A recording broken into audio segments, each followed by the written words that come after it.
that you are going to repeat what you've done wrong unless you have the memories to learn from. So one of the things that I think that was in the original script that they got rid of is they were going to be old people meeting each other, and we would know that they had met, like 70 times before. There was going to be some kind of bit lined up about that. But yeah, I felt just the opposite of what you felt. It really made me think desperately, even against stuff like alcohol or just regular drugs that we take, because they kind of, we almost do that just to slow. Like, didn't the whole film remind you of A Hangover? The way he looked, the way he was dancing. So I really thought about alcohol a lot with that film, and how we make bad decisions and how we black out with alcohol and shit, Yeah, you felt that film. That's why it did work, is because, as you said, like that had the hangover, but just it hit you on with so many visceral the senses.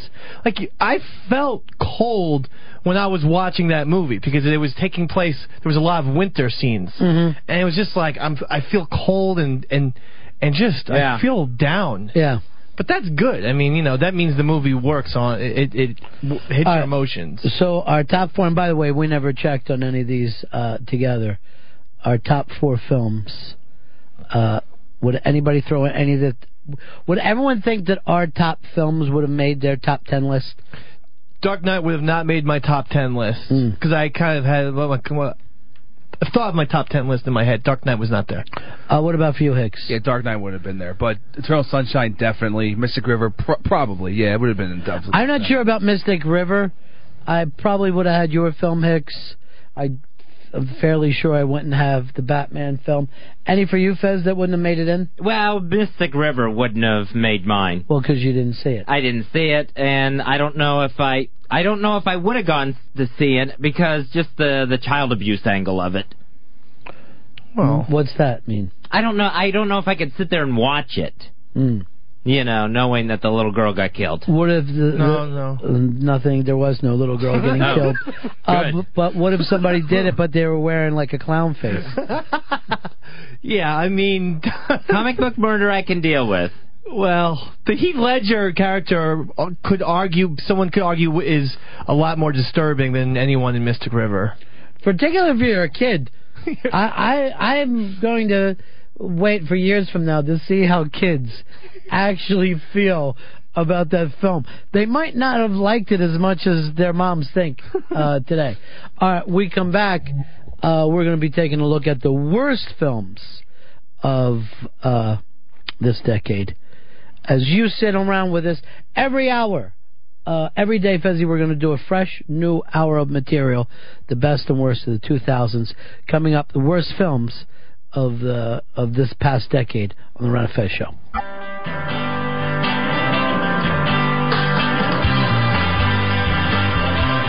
Yeah, buddies. It's a Ron and Fez Show. Best and worst films of the past decade. Best films, Dave picked Mystic River. Hicks picked Royal Tenenbaums. Fez picked The Dark Knight. And I picked Eternal Sunshine of the Spotless Mind. Let's move over right now, though, and go worst films, and we'll start that back off of Dave. Dave is 10 years. A lot of bad films. What's your all-time worst? We have to go all the way back to the beginning of the decade. 2000s, The Replacements. Football movie. Keanu Reeves. Jon Favreau, as some reason, playing the Lawrence Taylor. The great Faison Love. Faison Love. It's obviously about a bunch of guys who are replacing a team on strike. You know what? It is terrible. This is one of those films that everybody that did it all came out, oh, we had a ball together. Right. The whole crew hung out together. And for some reason, when they have fun, we don't. Exactly. You ever notice that? Yes. You're a lot better off going, oh, it was hell.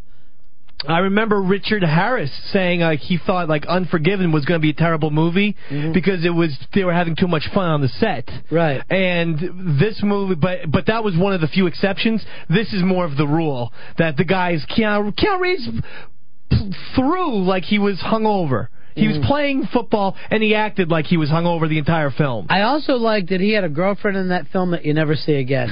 There are so many... You know when you're in a bad film when they're in love with a girl and she's a pretty girl, and that's it for her. She might get a TV shot after that, but she's pretty much... They never hire her on acting ability, just being kind of fuckable. Yeah, no, people just come in, people disappear. I mean, we mentioned how great Gene Hackman was. This is... Holy mackerel. I mean, he couldn't even save this. Anybody disagree with Dave? I didn't see it, but it looked awful. Okay, there you go. Hicks, did you say it? I like The Replacements. I don't know why, Dave. It definitely wasn't the worst movie it's in the one of the last worst. decade. I'm going to put it more with the guilty pleasures. It's just one of those things that is an embarrassing daydream that men have. Okay. And just in the back of your mind, you're still thinking, you know, I know I couldn't play a whole lifetime, but I know I could put in a game. You know what I mean? It's just the embarrassing piece of daydreams, and they play to that. Hicks, what's your worst film? There's so much to choose from in this past decade. I really was going over it, looking at things I really hated, and I got down to the worst movie of the last decade is 2005's Steven Spielberg's War of the Worlds.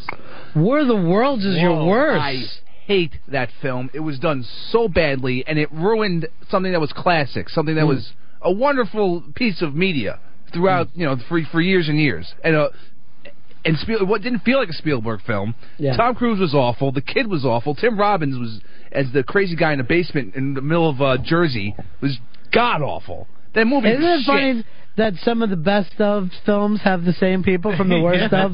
While we're sitting around bragging about Gene Hackman and Tim Robbins a half hour ago, they're now in, oh my God, Gene Hackman and Tim Robbins are awful.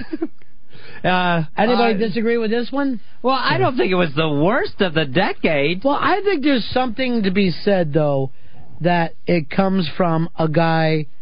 You know, you've got the biggest director of all time, one of the biggest movie stars of all time, an iconic story, and then you turn around and give us something that's basically rip-off bullshit. I see that is almost a bigger sin sometimes than somebody going out there and making Plan 9 from outer space, you know? I know. I liked the War of the Worlds. I found it pretty creepy, yes. The kid was terrible. But you know what? How many teenage actors and child actors are bad? I mean, you can't hold that against them. The part where Tom Cruise, or the little girl, Dakota Fanning, sees the people dead in the river was especially creepy to me. And then a few months later, I hate to say, but Hurricane Katrina happened, and there was some weird foreshadowing going on. I hate to say it. Yes, there was. Foreshadowing. There was for me. It wasn't. There was for me. One had nothing to do with the other. Aliens didn't hit New Orleans. Yeah, there would have to be some connection. It was very similar to the way Hurricane Katrina was. But that's almost you saying then the foreshadowing my grandmother died. It just doesn't make sense to you. Fez Whatley, worst of the decade. And I'm going to guess here it's going to be the same as your best of the decade. I think you're going back to Batman on this one. It's not going to be Batman or The Dark Knight. I was torn on what... I had two ways to go. I went this way. The worst film of the decade was Norbit.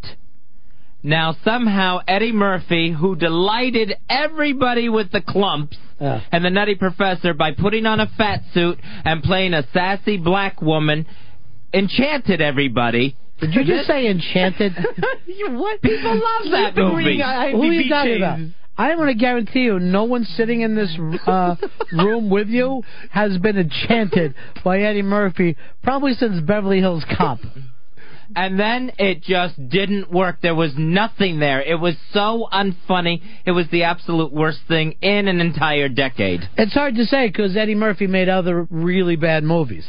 There's other films in there that could be taking on the worst Eddie Murphy film of the decade. We might have to sit around and fight. Right. We might be battling that one for a while. I remember going to see Pluto Nash in the theaters and just sitting there feeling disappointed because that night I wanted to go see a movie really bad. Eddie Murphy had that thing out. It wasn't even good on a sci-fi level of, hey, look at these moon effects. Hideous. Wow. I'd actually throw the clumps in. The enchanting clumps as every bit as bad.